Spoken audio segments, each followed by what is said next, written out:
जिंदगी का फांसी हो गईलू दोसरा के जाओ करे हो जाओ रात दिन रहेलू नजरी के सोझा हो गईलू दोसरा के जाओ करे हो जाओ रात दिन रहेलू नजरी के सोझा हो। तू करईबू मर्डर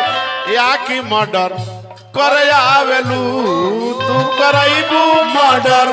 या की मर्डर करे आवेलू दिल में भरल बाजखम नमक दर आवेलू दिल में भरल बाजखम नमक दर आवेलू एह कुआर के दुआर पे का करे आवेलू